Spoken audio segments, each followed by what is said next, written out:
Ah, je suis en train de réfléchir, parce qu'on parlait de convention tout à l'heure. Je suis en train de réfléchir à d'autres dingueries que j'aurais vécu en convention. La convention qu'on avait fait avec Antoine, où on avait nos 2 files d'attente qui étaient quasiment collées l'une à l'autre, et qu'il y avait des gens qui s'évanouissaient dans sa file d'attente, et les gens nous renvoyaient les corps. Mais vraiment, genre en mode, les gens nous balançaient, les gens évanouis par-dessus la grille pour qu'on s'en occupe. Parce que nous, on avait une sécurité, et Antoine, il était venu en mode, je viens pour faire mes dédicaces, quoi. Je pense que la phobie des dédicaces de Antoine, elle vient de ce jour-là. Je pense que vraiment, je l'ai vu se développer dans ses yeux. Je sais qu'il y avait des gens qui arrivaient en courant le matin à la dédicace, à 8h du mat. Les gens qui arrivaient genre à 8h10, ils passaient à 17h le soir. C'était du délire, quoi. C'est là où il y avait des gens dans sa file d'attente qui faisaient payer en mode genre, ah oui, Antoine Daniel, il veut que vous donniez 50 € pour pouvoir faire Enfin, et du coup, il y a des gens qui faisaient payer, qui escroquaient de l'argent dans ses files d'attente. Et il y avait des gens qui tombaient mal, en fait, des gens qui s'évanouissaient littéralement dans sa file d'attente et qui atterrissaient dans la nôtre parce que nous, notre sécurité, entre guillemets, s'en occupait, quoi. C'était un truc de fou. Et du coup, dans les autres anecdotes, ça, c'était à la Made in Asia, je crois que c'était en Belgique, où il y avait un peu le même système, où c'était première arrivée, premier servi. Et du coup, les gens qui étaient là les premiers, c'était les gens qui couraient. Donc, littéralement, en fait, les premiers, genre la première heure de file d'attente, il y avait que des gars, il n'y avait pas une meuf. Parce que c'est tous les mecs qui couraient, c'est vraiment que les mecs sportifs en short, quoi. C'est que des gars un peu grands, un peu... Et puis après tu sentais que genre après il commençait au bout d'une heure de dédicace, il commence à y avoir des meufs, des gros, En fait, tu vois, tu sens, c'est vraiment genre la glorification du physique, quoi, tu vois. C'est genre ceux qui ont mérité, c'est la sélection naturelle. Ah, c'est le darwinisme illustré. Et c'était cette année aussi d'ailleurs où à la Made in Asia, en fait, les vitres d'entrée du salon sont en verre parce qu'ils sont débiles. Donc, plutôt que de faire une file d'attente et genre les gens ils rentrent calmement un par un, non, t'as genre des vitres en verre et puis t'as tout le monde qui presse comme ça, mais vraiment écrasé, la gueule écrasée contre la vitre comme ça, pour pouvoir rentrer. Et à un moment donné, ils ouvrent les portes en grand et c'est là où tout le monde court pour aller au stand de dédicace en premier, machin, etc. Et il y a une année, à la Made in Asia, où ça a poussé tellement fort qu'il y a une meuf qui était collée contre la vitre, vraiment écrasée contre la vitre, qui est passée à travers la vitre. Donc le verre a pété et on l'a vu arriver sur notre stand plus tard dans la journée. Alors évidemment, elle est allée aux urgences, mais ensuite, elle est passée à travers la vitre et on l'a vu arriver plus tard dans la journée sur notre stand avec des coupures partout. Et des pansements partout sur la gueule. Ah, je peux avoir une dédicace, s'il vous plaît?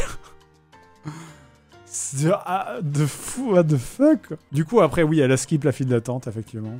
Et tu es déjà revenu en Belgique? Oui, pour la Made in Asia. D'ailleurs, il y a un truc, ça m'avait choqué de fou. Je me souviens, à la Made in Asia, à un moment donné, on repartait... Non, on arrivait en bus. Et j'ai vu une image, mais vraiment, ça aurait été un cadavre. Je pense que ça m'aurait choqué pareil.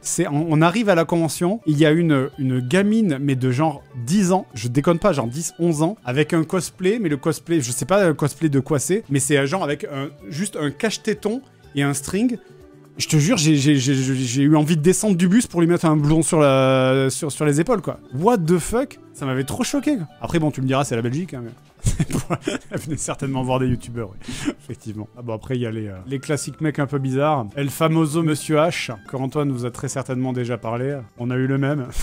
On a eu le même à la maison. Il est allé chez lui en disant qu'il me connaissait, puis après, il est allé chez moi en disant qu'il le connaissait. Mais en vrai, c'est du génie. C'est qui Monsieur H? C'était un fan à la base, entre guillemets. C'est un peu trop rapproché de l'un et de l'autre, en se faisant passer, genre en disant oui, mais je le connais. Et après, donc tu vas chez lui en disant mais du coup, je le connais. Enfin, bref.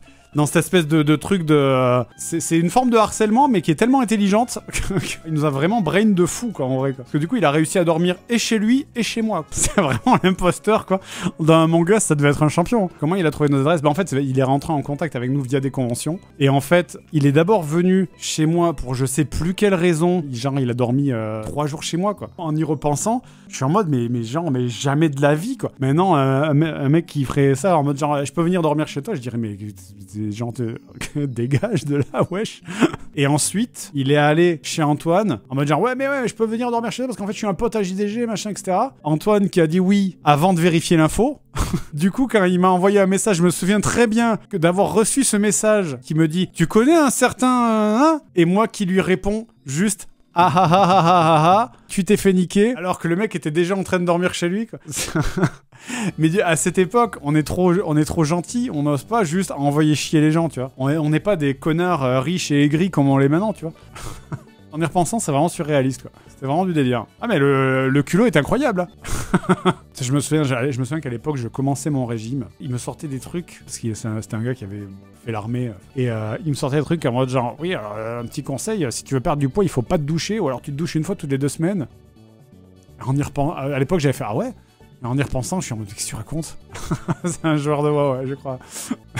les médecins le détestent. Mais ça, j'ai encore un truc qui lui appartient. J'ai encore, parce qu'il m'avait laissé un sac qui est très très bien, que je garde dans un coin. Et oui, et je sais qu'il avait fait des propositions. Alors, je sais pas si Antoine l'avait raconté, ça, donc je vais pas le raconter. Mais je sais qu'il y avait eu des propositions vraiment cheloues. Si, il l'avait raconté. Oui, non mais... Le plan en 3, ouais, c'est ça. Le plan à 3, effectivement. C'était pas un plan en 3 avec moi, lui et Antoine, attention. Hein. Ça, c'était pas... Littéralement, Antoine Daniel et JDG enculent leurs viewers.